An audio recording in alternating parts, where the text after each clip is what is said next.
Hello everyone, Marc Daniel Patrick here, musical theater coach. Thank you so much for taking time to check out the channel. Don't forget to go ahead and hit that subscribe button, and you can also find me on Instagram at Marc Daniel Patrick or at my website at marcdanielpatrick.com. You can't have a musical theater channel without paying homage to one of the greatest musical theater composers of all time, and that being Andrew Lloyd Webber.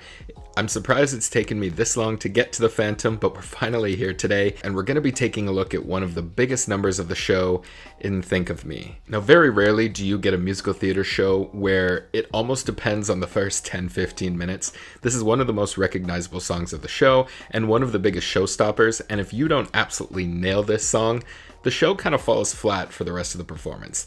There are very few performers or very few actresses who haven't nailed this performance on a global scale or on a big tour level. So it's hard to find one that's not going to do it well. This is usually when you're casting the show, of course, The Phantom, but Christine is very close on the second one that you really pay attention to, and you need to get that casting right. It's a classically sung piece, and it's one that needs to sound absolutely perfect. So of course the character development and the character needs to be there as well, but if this song doesn't sound the way everyone expects, again, the show's gonna fall flat for the rest of the run. To help get us through this number today, we have a number of options. Of course, the original being Sarah Brightman. I couldn't find a video that's high of quality enough of Sarah. I mean, she's absolutely the original, of course, and absolutely slays this song, but I thought it for quality reasons and just for being able to react to it, we would go to another goddess of musical theater, and that being Sierra BOGGESS.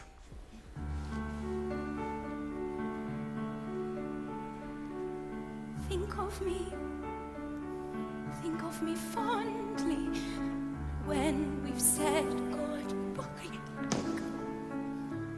Remember me every so often. Now, despite having said all that at the beginning, that is a perfect start for her.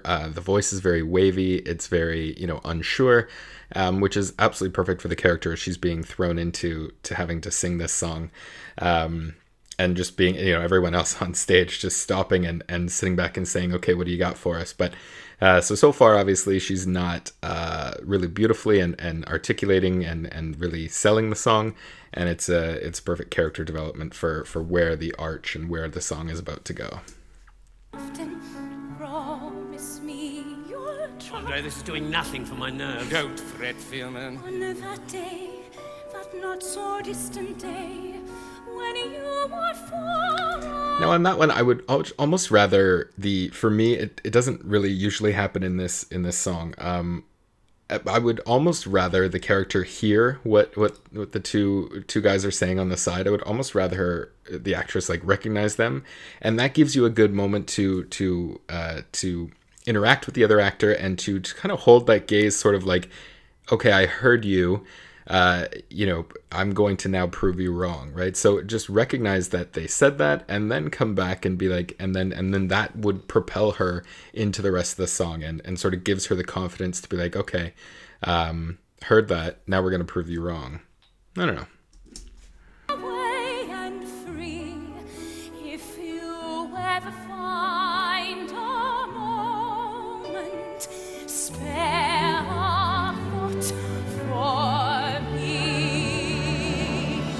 No, already as she goes into a costume change here, you can hear the diction, huge, right? And that's so imperative for this entire song, is the absolutely crystal clear diction. Ironic.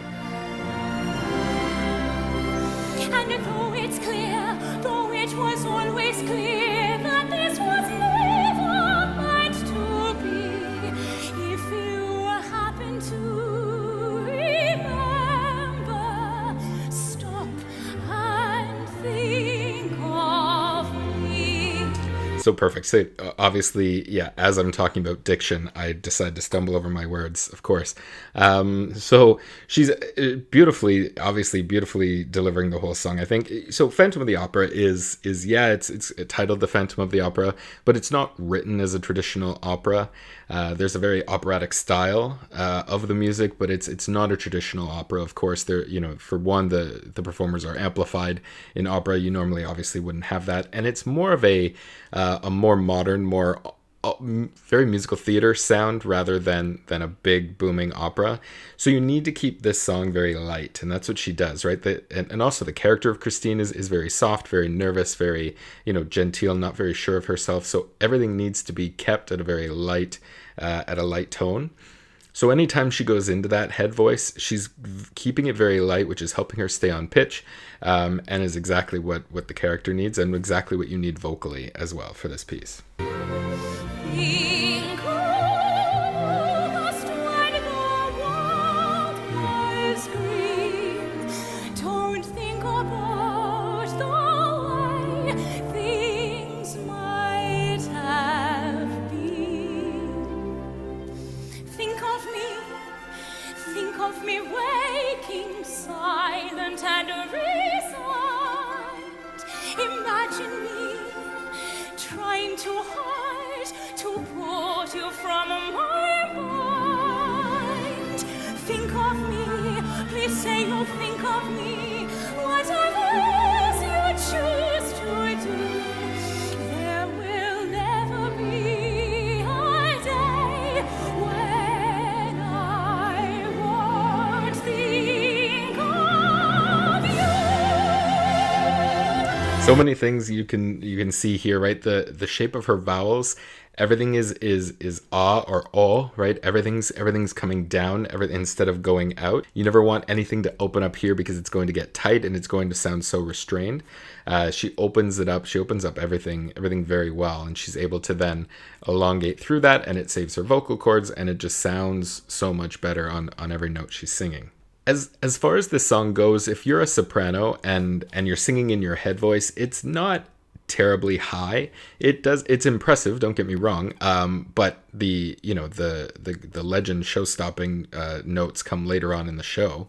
But so it's high, but it's not insanely high. It's not too daunting of a song that someone couldn't tackle. I think as long as you're enunciating, breathing in the right spots, and again shaping your vowels properly, these notes for again a soprano singing in their head voice, it's not too terribly high.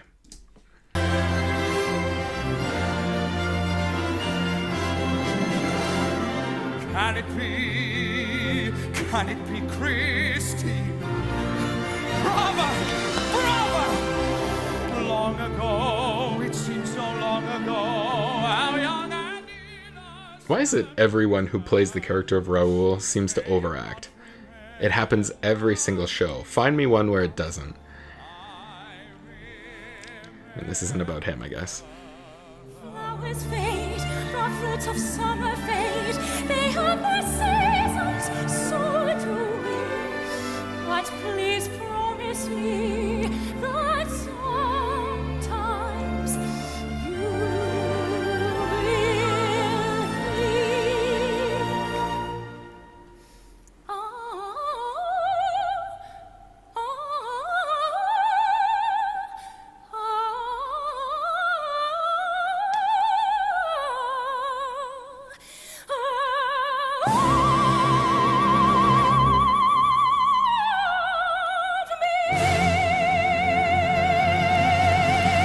It's so good.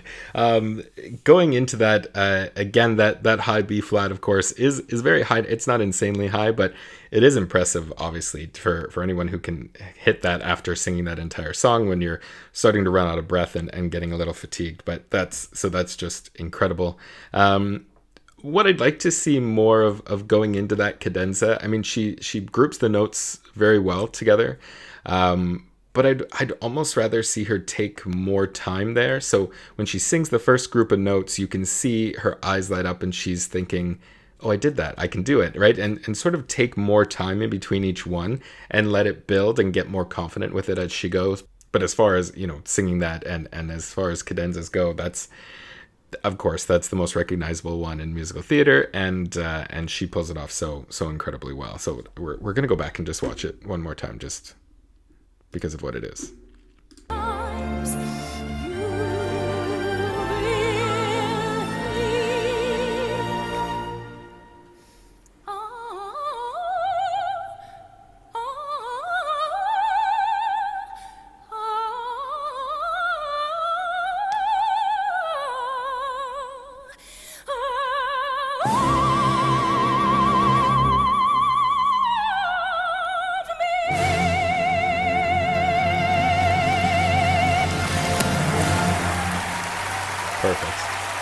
so good. And I mean, the amount of, you know, once you've hit that note, once you've sustained on that, the amount of vibrato that you can add to that just to help you stay in pitch is perfectly on point of what she needs to do.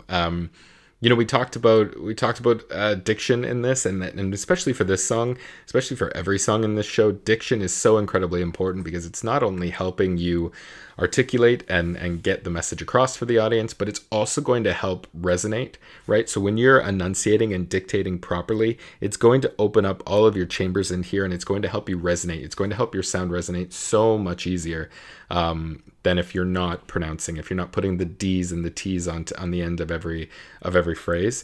But she does it absolutely perfectly, and is one of the best at singing this song by far. So I didn't want to stop too much during that performance, but a couple of things I wanted to mention. Number one being, I think they've changed the lyrics of this song. She used to have to sing unchanging on one of her big interval jumps, which, again, to have to say unchanging on that jump is, again, screw your lyricist for giving you that. So I think they've actually changed that because she doesn't sing it at all in this number.